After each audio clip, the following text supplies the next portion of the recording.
안녕하세요. 오늘도 사연살롱을 찾아주셔서 감사합니다. 저는 서울 끝자락에 살고 있는 30대 주부입니다. 저희 남편에게는 형이 한 명 있어요. 저에게는 아주버님 되시는 분이죠. 그리고 아주버님과 남편의 나이 차이가 상당합니다. 아주버님께서 군대에 계실 때 남편은 아직 초등학생이었다고 하니까요. 형제가 띠동갑이에요. 그래서 아주버님의 부인 되시는 형님께서도 저희 부부랑 나이 차이가 꽤 되는데요. 제가 결혼하던 당시에 느꼈던 바가 형님은 마치 저에게 또 한 분의 시어머니 같다는 느낌이었어요. 형님께서 저보다 10살이나 많으신 데다가 결혼도 워낙 일찍 하셨고 아이도 일찍 낳으셨으니까 저보다 엄청 서열이 높은 분으로 여겨졌던 것 같아요. 나는 우리 도련님이 당최 누구랑 결혼하실까 궁금했었는데 이렇게 학벌 좋고 집안 좋은 여자친구를 두고 계셨을 줄은 몰랐네. 결혼하게 된 거 축하해요. 좋게 봐주셔서 감사해요. 저기 형님, 앞으로 잘 부탁드릴게요. 벌써 나를 형님이라 부르시려고? 이야, 안 그렇게 생겨서는 성격 한번 시원시원하네. 처음에는 형님 앞에서 제가 허둥지둥했었죠. 그때 제가 너무 당황스러워서 대충 상황을 모면하고자 대답을 했었지만 저는 그 이후로 형님에게 거리를 두게 됐었죠. 나이도 저보다 훨씬 연상이시고 애도 둘이나 낳으셨고 무엇보다 시부모님과 너무 막역하게 지내시고 괜히 어려웠거든요.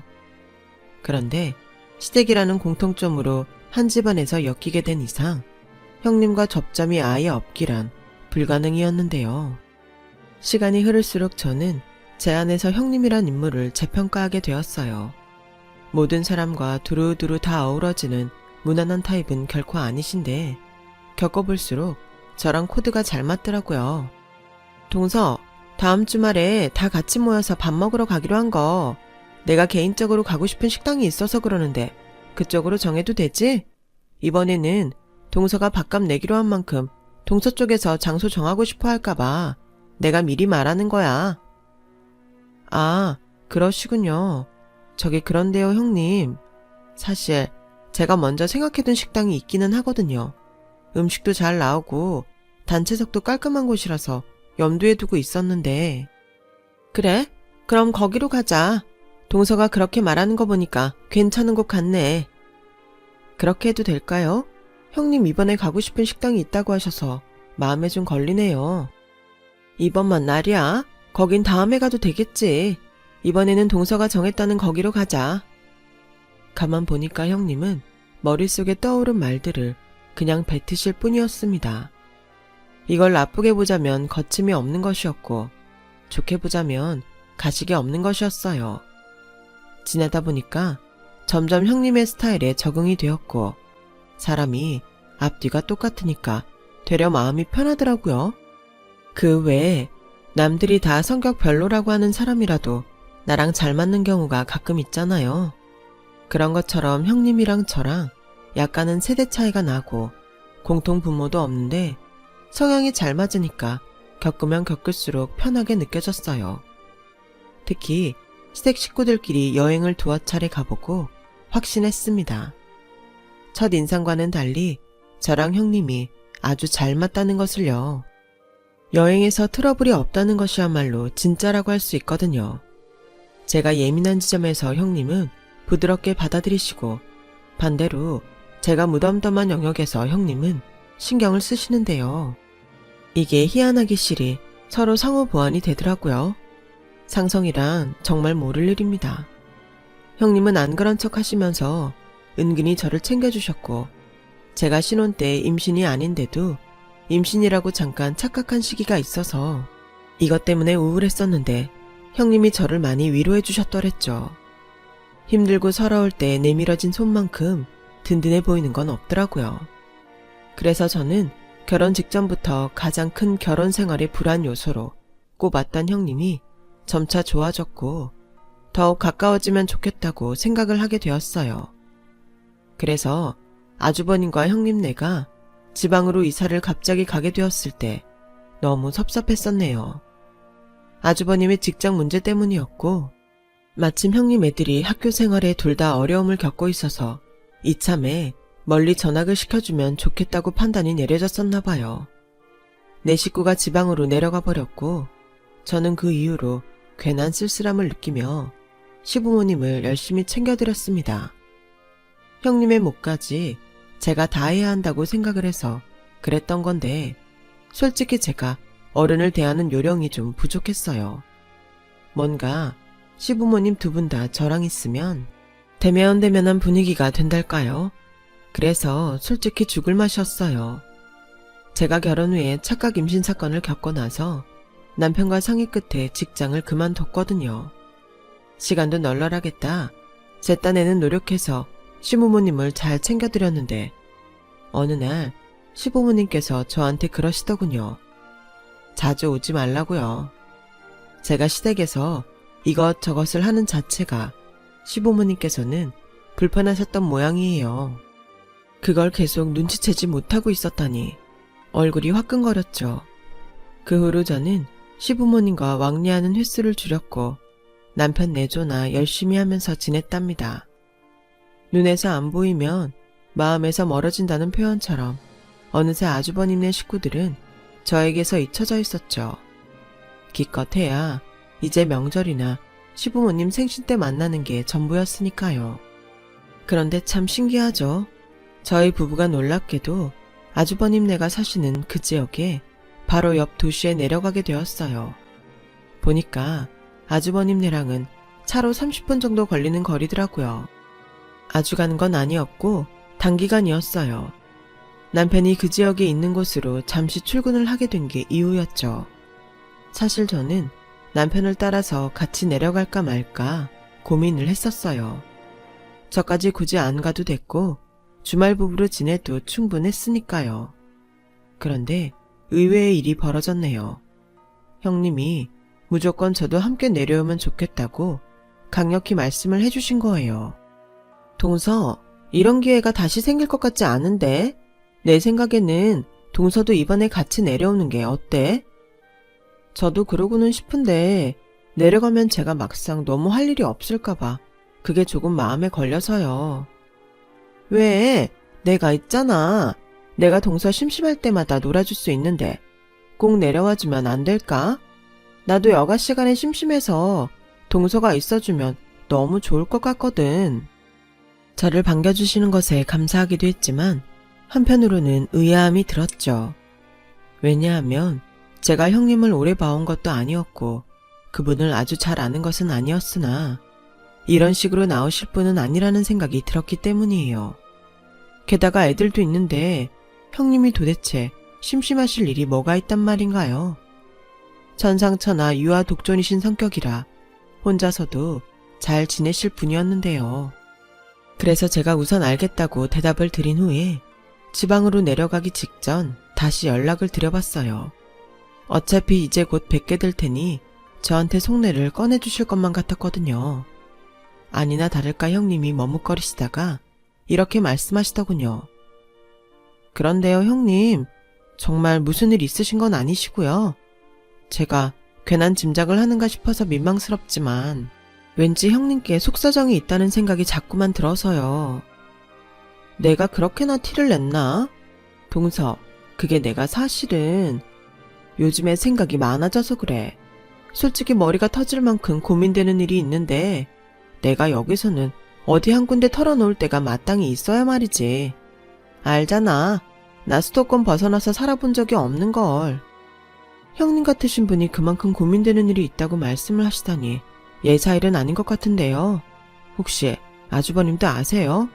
그런 큰 고민거리라면 아주버님하고도 상의를 해보신 거죠?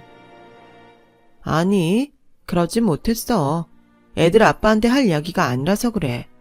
동서 이번에 내려오면 얼굴 보고 이야기하자. 동서한테만 따로 의논하고 싶어. 역시 형님께는 무언가가 있었던 거예요.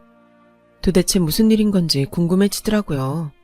제가 남편 따라서 지방에 내려간다고 하니까 친정 식구들은 굳이 왜 거기를 따라가냐면서 반대를 했는데요. 제가 그 반대를 묵살하고서 지방행을 택한 건 솔직히 형님의 공이 컸어요. 저희 남편한테도 아무 말 하지 말라고 하시고 저한테만 은은하고 싶으시다는 게 뭘지 너무 궁금했답니다. 그리고 저는 내심 혼자 형님의 고민이 뭘까 추측을 해봤더랬죠. 아무래도 형님께서 아주버님하고 무슨 일이 있는 것 같네. 그러지 않고서야 아주버님하고 우리 남편한테는 입을 꼭 닫으시고 굳이 나만 필요로 하실 리가 없어. 그런데 그 대쪽 같아 못돼서 재미없으시기까지 한 아주버님과 대체 트러블이 나실 일이 뭐가 있을까? 역시 애들 문제인가? 형님께서는 원래 워킹맘으로 지내셨지만 애들 교육 때문에 일을 그만두신 지 꽤 된 상태였죠. 애들한테 전적으로 매달리셔야 할 사건들이 좀 있었거든요. 학교에서 일들이 몇 번 나는 바람에 그랬었어요. 특히 아주버님께서 형님이 일을 그만두시길 강하게 바라셨던 걸로 들어서 알고 있고요. 아주버님은 당신의 배우자에게 과감히 일을 그만두라 하실 만큼 본인의 능력이 뛰어나신 분이에요. 직업이 너무 특정될까봐 자세히 적을 순 없지만 그 업계에서는 굉장히 인정을 받는 분이세요. 정부에서 추진하는 일을 여러 차례 해오셨고요. 보통 분이 아니시기 때문에 역시나 예사롭지 않은 형님 같으신 분을 배우자로 맞이하신 것 같아요. 형님은 기본적으로 묘한 카리스마가 있는 분이셨고 때문에 저도 심적으로 의지를 하였으며 도움도 받았었죠. 동서, 남들이 다 동서가 다니는 직장이 아깝다고 그만두면 후회할 거라고 말을 하는 게 그렇게나 중요해? 어차피 동서 인생이잖아. 그 사람들이 열이면 열, 동서한테 퇴사하지 말라고 그래도 선택은 오롯이 동서만이 할 수 있어. 퇴사를 하고 싶으면 해. 남들 눈치를 봐야 하는 상황들이 살면서 분명히 있지만 이거는 아니야. 하지만 형님, 오래 알아온 친구들도 저한테 어떻게 그런 곳을 그만둘 생각을 하고 있냐면서 미쳤다고 말하는 실정이에요. 저희 친정 식구들마저 지금 퇴사하기엔 아깝다고 그러니까 솔직히 그냥 꾹 참고 다녀볼까도 싶네요. 내가 지금 동서가 좋은 회사에 다니는 것에 질투를 해서 이러는 게 아니란 건 알지? 당연하죠. 형님께서 그런 걸로 질투하실 분이 아니라는 건 제가 알아요. 그럼 내가 좋은 마음으로 동서를 위해서 한마디 하는 거라고 생각해줘. 거긴 분명히 좋은 회사고 들어가기 힘든 데야. 하지만 나는 동서가 그곳에 비해 부족한 인물로 보이지는 않거든. 동서는 마음만 먹으면 언제든지 다시 도약할 수 있는 제목이야. 나는 이미 그걸 알아봤기 때문에 동서가 원하는 대로 퇴사를 해도 된다고 말하는 거야. 형님 덕분에 저는 적재적소에 퇴사를 할 수도 있었어요. 퇴사하고 나서 2달 후에 알게 된 사실인데 사실 저의 건강 상태가 무척 안 좋았었더라고요. 어차피 회사를 그때 그만두지 않았어도 저는 치료를 위해서 결국은 퇴사를 했어야 했을 테고 그렇다면 제 건강 상태는 더욱 악화가 된 상태였겠죠. 병원에서도 천만다행이라고 했었으니까요. 아무튼 저는 은연중에 형님께 도움이 돼보고 싶다는 생각을 하고 있었으므로 남편과 지방에 내려갔어요.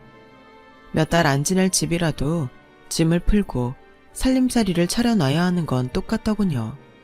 그래서 예상외로 너무 바쁘고 정신이 없었어요. 형님과 연락은 매일 했었고 아주버님네랑 식사도 따로 했었지만 제가 남편 뒷바라지 하느라 정신이 없는 상태였어요. 그러다가 드디어 제가 각을 잡고선 형님을 뵈러 나섰습니다. 제가 형님이 좋아하시는 과일들을 사서 댁으로 방문했는데 별로 입맛이 없다고 하면서 그걸 잘 안 드시더라고요. 형님께서 디저트까지 마다하시다니 정말 무슨 일인데 그러세요? 이따가 아주버님 퇴근하고 오시면 다 같이 소고기라도 먹으러 나갈까요? 아, 그 인간이 제때 들어올지나 모르겠어.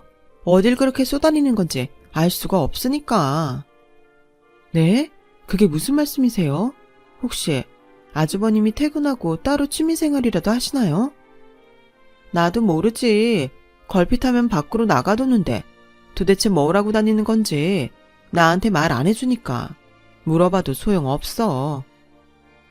전혀 생각지도 못한 방향이었기에 저는 당황하고 말았어요.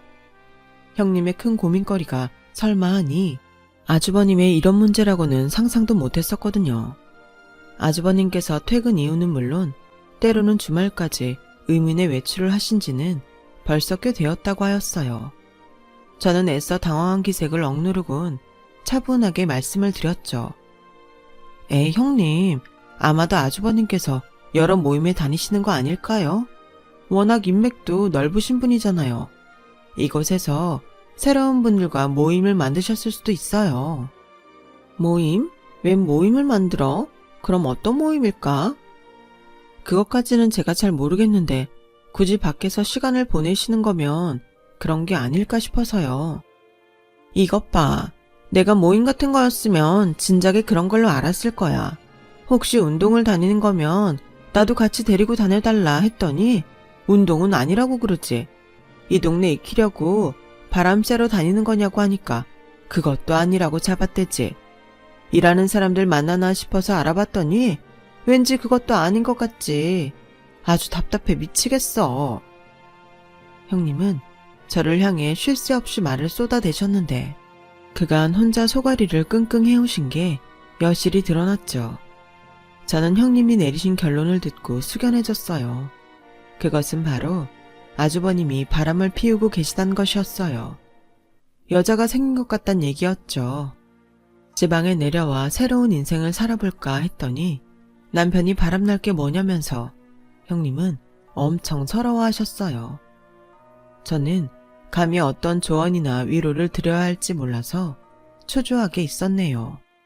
고심을 하던 저는 형님과의 약속을 어기곤 남편에게 몰래 상의를 해보고 말았어요. 제가 가벼운 마음으로 그런 것은 아니에요.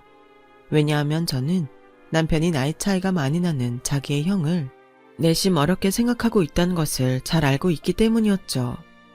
남편이 겉으로는 안 그런 척하지만 아주버님을 어려워해서 연락하는 것도 무척 망설이는 사람이었으니까요.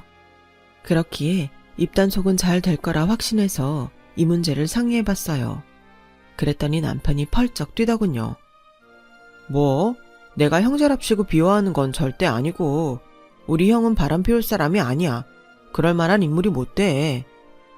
아무래도 그렇지.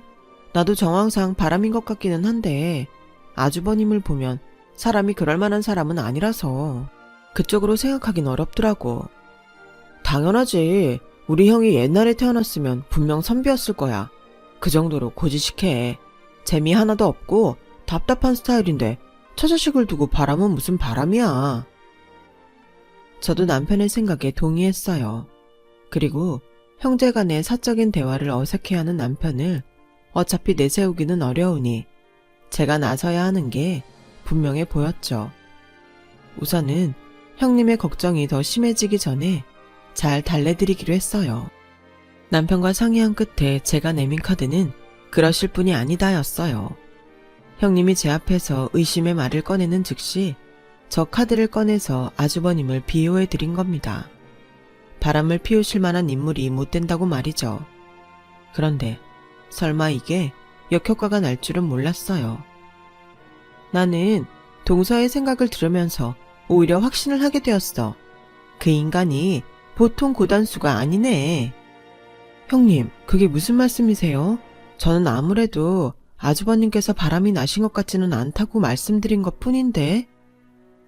절대 바람을 피울 사람이 아니라고 자기 주변 인물들을 방심하게 만든 다음에 뒤에서 헛짓거리를 하는 거. 그게 바로 그 인간의 전략이야. 이럴 수가. 형님은 되레 의심에 확신을 더해 가셨어요.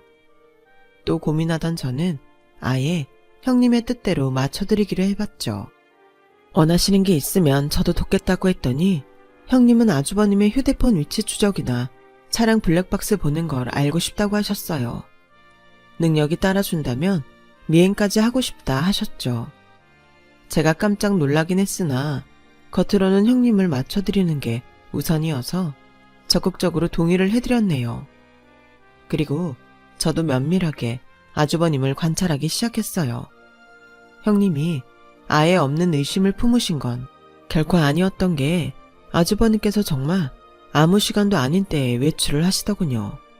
형님의 장단에 맞춰주는 것뿐이지 바람 의견에는 동의하지 않고 있던 저였지만 아주버님의 수상한 외출에 담긴 비밀은 알아내야 할 필요성을 느끼게 되었죠. 그 사이 형님은 더욱 심각해져 있었어요. 동서, TV에 나오는 옷에 카메라 달고 녹음기 붙이고 그런 것들은 어떻게 따라할 수 있어? 내가 잘 몰라서 그러는데 일반 개인도 그런 걸 살 수 있을까? 제가 얼마나 진땀을 뺐는지 몰라요. 이게 다 입을 꾹 다물고 계신 아주버님 때문이란 생각에 저는 이를 치르기로 작정했죠. 아주버님네 지하 주차장 입구에서 기다리고 있다가 아주버님께서 등장하시는 걸 보고 바로 달려갔어요. 아주버님, 이 시간에 대체 어딜 가시는 거예요? 저한테도 좀 알려주세요. 아니, 재수씨가 여긴 어쩐 일로? 놀란 아주버님께서 황급히 차로 향하셨는데 제가 용감하게 따라가서는 그 차에 올라탔어요. 왜 사람 놀래키냐고 아주버님께서 그러셨지만 저는 아랑곳하지 않았죠. 제가 심각한 용건이 있어서 그래요. 계속 어딜 다니시는 건지 정말 말씀해 주실 수 없을까요? 그런 걸 애들 엄마나 재수씨나 왜 그렇게 궁금해하지? 나는 그냥 개인적인 일이 있어서 여기저기 좀 다니고 있을 뿐인데. 아무 말씀도 안 해주시고 숨기시니까 더 궁금해지는 게 사람 마음인걸 어떡하나요? 아주버님께서 그러시면 그러실수록 오해만 쌓일 뿐이에요. 오해라니, 설마 두 사람 나한테 이상한 의심을 품고 있는 건 아니겠지? 왜 아니겠어요. 그러고 싶진 않지만 상황이 그렇게 만드는걸요. 솔직히 말씀드리자면 지금 형님은 아주버님께서 바람을 피우고 있는 건 아닐까 그런 생각을 하고 계세요. 바람? 바람이라니. 그 무슨 말도 안 되는 추측이야. 나는 절대 그런 적 없어. 믿어줘, 재수씨. 애들 엄마가 그런 의심을 할 사람이 아닌데 정말 이상하네. 형님은 자존심 때문에 크게 티를 못 내시는 것뿐이에요. 세상 어느 아내가 자기 남편의 행적을 숨기는데 이상하게 생각 안 하겠어요. 그러니 아주버님께서도 떳떳하시다면 부디 뭘 하고 다니시는 건지 알려주세요. 아주버님께서는 많이 당혹스러우셨는지 귀까지 불그스름해지시더라고요. 저와 남편은 불륜이라고 절대 생각 안 하지만 어디로 자꾸 외출을 하시는지 알아야 도와드릴 수 있다고 솔직하게 말씀드렸죠. 그랬더니 아주버님께서 한숨을 푹푹 쉬시더니 뒷좌석에 있는 가방을 갑자기 챙기시는 거예요. 이윽고 저에게 그 안을 보여주셨는데 서류 파일들과 목캔디, USB들이 있었습니다. 그러면서 드디어 공개하신 내막은 바로 개인 강연이었어요. 아주버님께서는 그동안 이곳저곳으로 강연을 다니셨던 거예요. 처음에는 기업 차원에서 의뢰가 들어왔을 때 해보셨는데 그게 너무 재미있으셨대요. 그 후로 맛을 들이셔서 재능 기부 차원에서 계속하게 되셨다는 거예요. 연락받는 여기저기를 다니시면서요. 아주버님께서 워낙 박학다식하신 분이라서 강연에 너무 잘 어울렸으나 달변가는 아니시기 때문에 언뜻 상상이 어렵더군요. 이 사회문화 강연이 별거 아닌 것 같아도 한번 하려면 나도 만반의 준비를 갖춰야 하기 때문에 시간이 꽤나 들더라고. 앞으로 2주만 더 하고 종료할 예정이 되어 있어서 딱히 털어놓을 생각을 못했어. 게다가 애들 엄마가 쟤는 기분이 뭐니 하면서 돈 안 되는 이런 활동에 시간 들이고 노력 들이는 걸 질색하는 사람이라 그냥 말을 안 하고 다니니까 너무 편해서 계속 숨기게 되어버렸네. 설마 바람이라는 오해를 부를 줄은 꿈에도 생각 못하셨다고 해요. 형님의 성격을 생각한다면 아주버님께서도 숨기신 것에도 그럴 만한 이유가 있다는 생각이 들더군요. 애들 문제로도 복잡한데 이곳에 내려와서 무료로 강연을 다닌다니 비효율적인 일이라고 형님께서는 일침을 놓으실 뿐이었고 아주버님은 형님의 말발에 조금도 맞설 수 없는 분이셨으니까요. 제가 형님께 그냥 제멋대로 아주버님의 강연 얘기를 알려드릴까 말까 고민은 했는데 그게 무색하게도 일상은 제가 진실의 창을 펼칠 틈이 없었죠. 이렇게 증거를 잡을 만반의 준비를 하면 뭐해? 워낙 똑똑한 인간이라 능구렁이처럼 빠져나갈 게 너무 걱정이 되네. 거짓말을 해도 내가 속아줘야 하는 상황이 오는 건 아니겠지? 이미 형님의 의심은 극에 달해 있었어요. 보니까 강연이란 진실의 카드를 꺼내 드는 게 안 먹힐 수 있겠더라고요. 그것을 가짜 연막이라고 오해하시면 더욱 큰일이었어요. 그래서 제가 아주버님과 작당을 모의하게 되었죠. 아주버님, 이대로라면 강연을 하거나 말거나 여자가 있을 거라는 형님의 의심을 피하실 수가 없어요. 재수씨 생각도 그렇지. 내가 너무 먼 강을 건너왔나 봐. 미치겠네. 일이 이렇게 커질 줄이야. 평범하게 알리는 건 안 되고 조금 특별하게 가보는 건 어떠세요? 나도 그러면 좋을 것 같은데 재수씨한테 무슨 좋은 아이디어라도 있어? 저는 아주버님께 SNS 사진을 보여드리며 이벤트 설명을 드렸습니다. 핵심은 바로 호텔에서 바람 현장을 검거하는 척 하면서 실상은 형님께 이벤트를 열어드리자는 거였죠. 고지식한 아주버님께서는 평생에 이런 비슷한 것도 해본 적이 없다면서 쑥스러워 하셨네요. 하지만 제 의견에 따라주셨어요. 이벤트 당일 호텔방에 형님이 좋아하시는 과일이며 와인을 쫙 준비해놨죠. 그런 다음 미리 약속한 대로 제 차에 형님을 태우고 아주버님의 차를 미행하는 척 따라갔어요. 호텔로 꺾어 들어가는 아주버님의 차를 보고 형님께서 기함을 하셨고요. 저 인간이 미쳤나? 세상에, 이 일을 어떡하냐? 동서, 나 이제 어떡하면 좋아? 형님, 제가 당장에 따라가서 룸이 어딘지 봐둘게요. 형님은 잠깐 계세요. 이따 현장을 덮치자고요. 저는 열심히 바람잡이 역할을 해냈어요. 그리고 몇 분 후 형님을 모시고 해당 룸 앞에 갔답니다. 옆에서 형님이 자꾸 무서운 욕을 중얼거리시는 바람에 제 오금이 다 저렸던 것 같아요. 제발 오늘의 일로 두 분 사이가 원만해지길 빌고 또 빌었더랬죠. 저를 대동한 형님께서 이윽고 해당 룸의 문을 쾅쾅 두드리셨어요. 잠시 뒤에 문이 열렸고요. 바로 고함을 지르시던 형님의 입이 금세 다물렸죠. 왜냐하면 활짝 열린 문 안으로 드러난 광경은 바람의 현장이 아니라 이벤트 공간이었으니까요. 아주버님께서는 정장을 쫙 빼입으신 채로 형님께서 좋아하시는 장미꽃을 들고 서 계셨어요. 뭐야? 지금 이게 다 무슨 상황인 거야? 무슨 상황이긴 당신을 위한 거지. 나 오늘 간만에 위아래로 다 빼입어봤는데 당신이 보기엔 어때? 아주버님은 귀가 다 빨개지신 채로 멋진 멘트를 늘어놓으셨어요. 형님께서 방으로 들어가시면서 저랑 아주버님을 번갈아 쳐다보셨죠. 제가 설명을 드리려고 했는데 아주버님께서 선수를 치셨어요. 내가 이러자고 했어. 이렇게 안 하면 당신이 계속 나를 걱정할까봐 그랬지. 그러니까 재수씨한테는 뭐라고 하지 마. 우리 사이를 재수씨가 많이 걱정해줬어. 그랬던 거였어? 나는 진짜 당신한테 뭐가 있는 줄 알고 동서한테도 계속 그렇게 말을 했었는데 뭐야 그럼 당신 바람난 거 아니었어? 진짜 아니야? 바람은 무슨, 나한테는 당신밖에 없어. 내가 얼마나 지루하고 진부한 사람인데 이런 나를 만나줄 여자가 당신 외에 또 있으리라고? 당신처럼 태평양 같은 포용력을 지닌 사람이 아니면 나는 만날 수가 없는걸. 아주버님께서 얼굴까지 빨개지신 채로 담담하게 말씀하시는 것에 형님의 눈시울이 붉어지는 게 보였어요. 두 분께서 이런저런 대화를 나누시다가 포옹을 하셨죠. 저는 거기까지만 보고 살그머니 걸음을 옮겨서 그곳을 빠져나왔어요. 온전히 두 분의 시간을 보내시게 말이죠.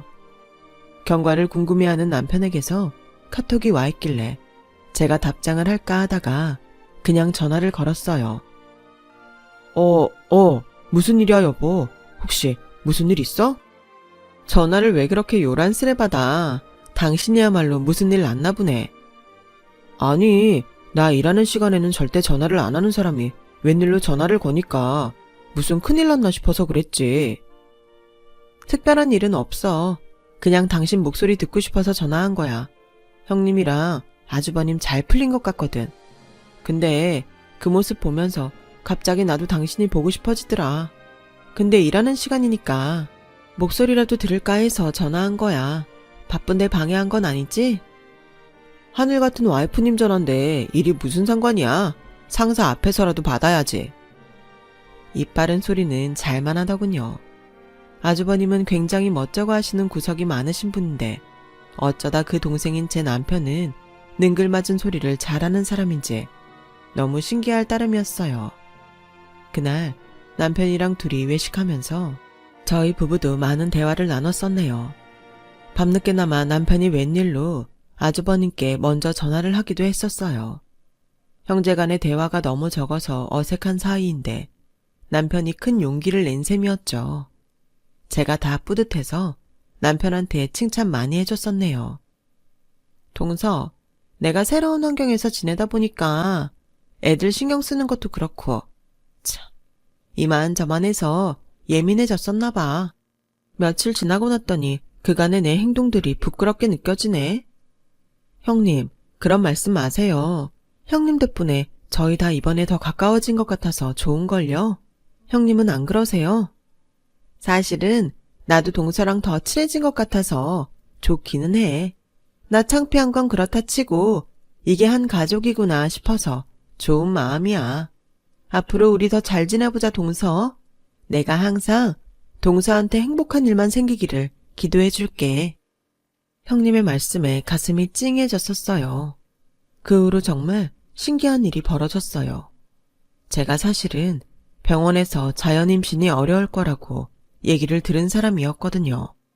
그런데 그곳의 생활을 마무리하기 전에 임신 사실을 알게 된 거예요.